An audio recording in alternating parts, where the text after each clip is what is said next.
Current పాతకతే, సాగునీళ్ళు పాతకతే, మంచినీళ్ళు పాతకతే. ప్రభుత్వ ఆసుపత్రులు ఇంకా అధ్వానమైనవి అప్పటికంటే. ప్రభుత్వ ఆసుపత్రులు కార్పొరేట్ స్థాయి హాస్పిటల్ని దాటి అద్భుతంగా మెయింటైన్ చేసినాం. ఇది అదని కాదు, అది సిద్దిపేట హాస్పిటల్, అది సూర్యాపేట హాస్పిటల్, అది ఖమ్మమ, అది మహబూబ్ నగర్, అది ఆదిలాబాద్, అది ఇంకో చోటన ఇక్కడికి పోయినా అద్భుతంగా ఉండే ప్రభుత్వ ఆసుపత్రుల నిర్వహణ.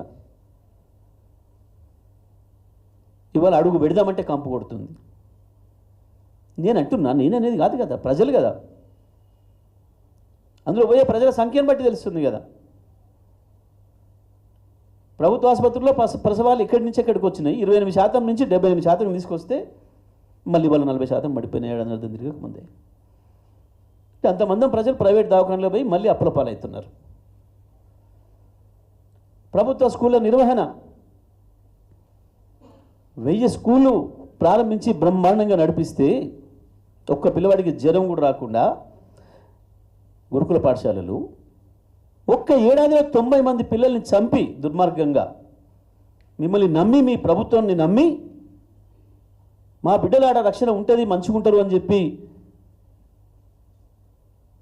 మేము కూలనాలో చేసుకొని బతుకుతున్నాం, మా పిల్లలైనా అక్కడ మంచుకుంటారు అని చెప్పి అక్కడ పెట్టేస్తే 90 మంది పిల్లల్ని చంపిన దుర్మార్గం మీ ప్రభుత్వానికి.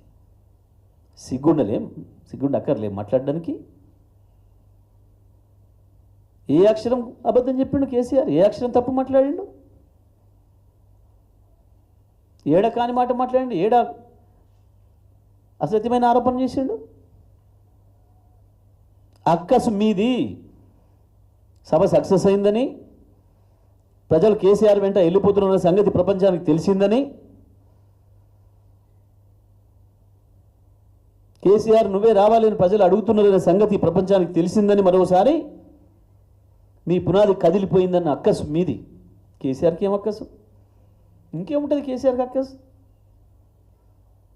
ప్రతిపక్షంగా బ్రహ్మాండం కొట్లాడుతున్నాము. ప్రజలు మాకు ఏ పాత్ర ఇచ్చిండ్రో ఆ పాత్రను 100కు 100% ప్రజల నమ్మకాన్ని నిలుపుకునే విధంగా చేసుకుంటూ వస్తున్నాం. తెలంగాణ ఉద్యమం ప్రారంభించిన నాడు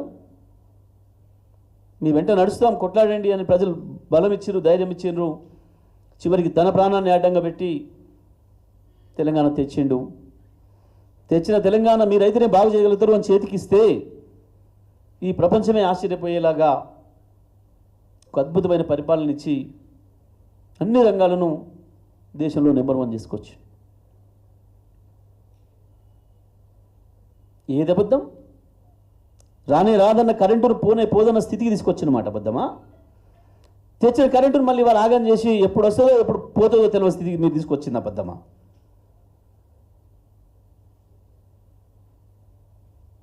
40 లక్షల మెట్రిక్ టన్నుల ధాన్యాన్ని 3 కోట్ల మెట్రిక్ టన్నులకు తీసుకొచ్చి భారతదేశానికి ఇచ్చి పంజాబ్ను దాటింది నిజం కాదా?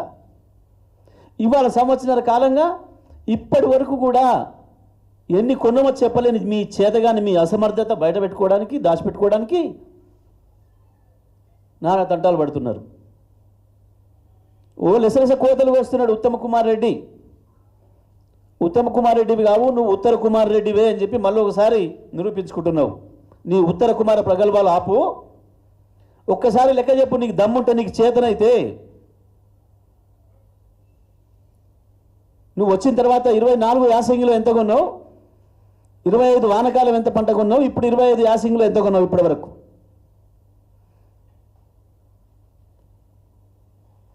నిన్న సిగ్గులే కూడా మాట్లాడుతున్నారు నల్గొండల.